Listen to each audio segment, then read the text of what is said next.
Assalamualaikum warahmatullahi wabarakatuh. Saya Desa Fitra, mahasiswi program Profesi Nurse di Kes Muhammadiyah Palembang. Kali ini saya akan mencoba menjelaskan atau sedikit sharing mengenai pengukuran CVP atau Central Venous Pressure yang juga dikenal dengan singkatan CVP atau kita sebut sebagai tekanan vena sentral, ada pada beberapa penanganan kasus sangat diperlukan untuk mendukung diagnosa, mengetahui kondisi pasien, serta memonitoring resusitasi. Apa yang dimaksud dengan CVP? CVP adalah suatu hasil dari pengukuran tekanan vena sentral. CVP tersebut dapat dipasang pada beberapa lokasi, seperti pada vena jugularis,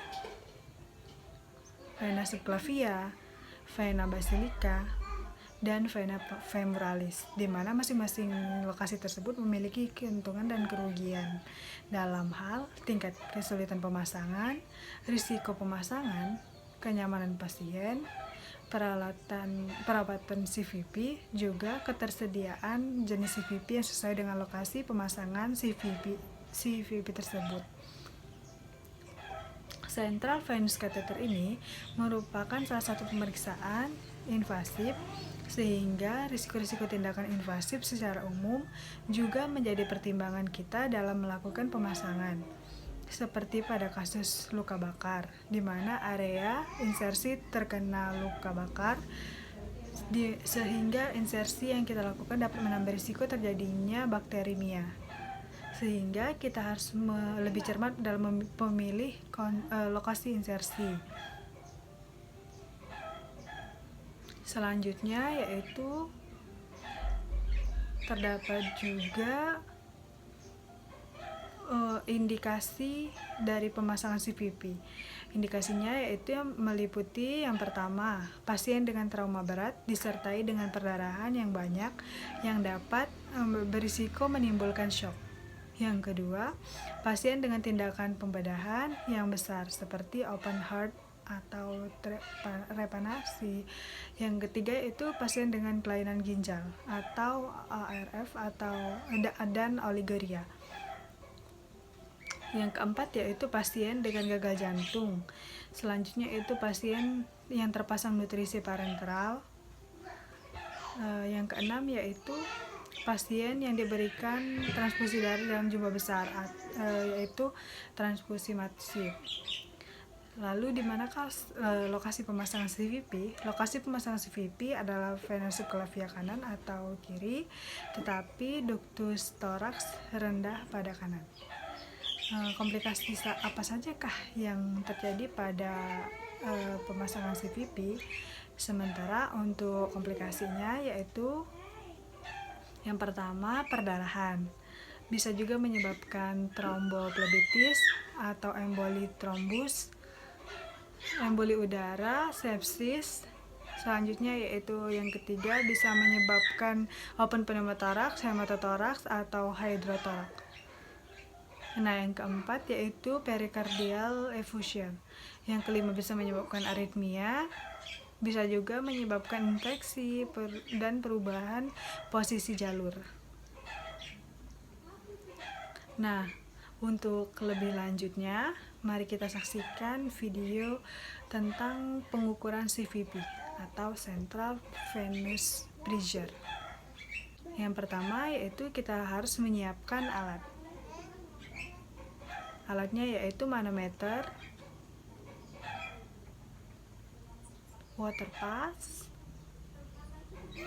penggaris atau mistar. Selanjutnya masuk ke tahap orientasi. Yang pertama yaitu kita berikan salam pada pasien dan identifikasi pasien.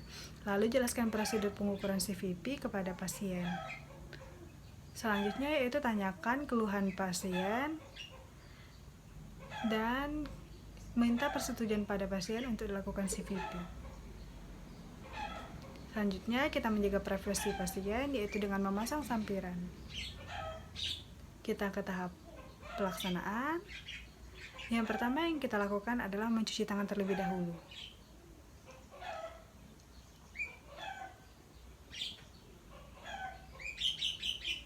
Selalu menerapkan 5 moments sebelum dan sesudah melakukan tindakan. Selanjutnya kita mengatur posisi pasien. Jangan lupa untuk tetap memperhatikan posisi nyaman pasien.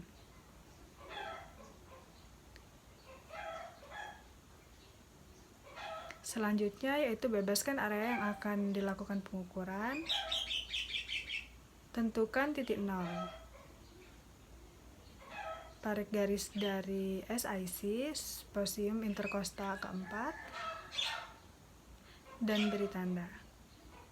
Lalu sejajarkan titik nol pada klien dengan titik nol pada manometer.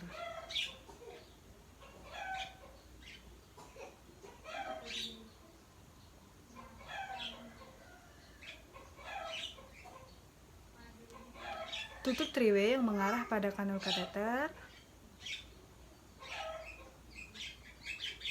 Selanjutnya yaitu setelah menutup triway, kita isi manometer.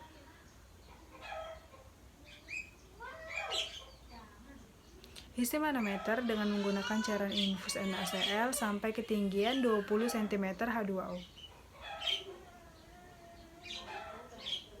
Selanjutnya yaitu tutup triway dari cairan infus, buka yang mengarah pada kanul kateter.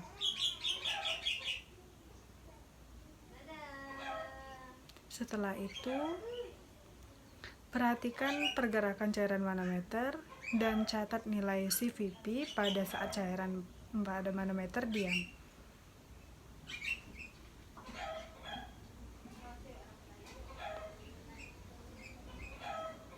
Nilai normal CVP adalah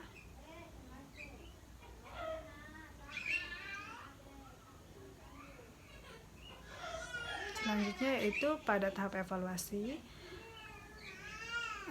Kita atur kembali posisi pasien dan evaluasi keadaan pasien setelah dilakukan tindakan. Lalu akhiri dengan cara yang baik dan berikan salam pada pasien. Terlebih dahulu kita mengucapkan hamdalah, lalu dilanjutkan dalam pendokumentasian. Pada pendokumentasian catat tanggal, nama pasien atau identitas pasien. Selanjutnya yaitu tidak lupa mencatat apa yang telah dilakukan pada pasien. Selanjutnya membereskan alat dan pasien. Lalu tidak lupa untuk mencuci tangan, tetap menerapkan 5 moment. Selanjutnya itu kembali ke ruangan. Baiklah, terima kasih. Mungkin itu saja yang dapat saya paparkan atau saya jelaskan tentang pengukuran CVP.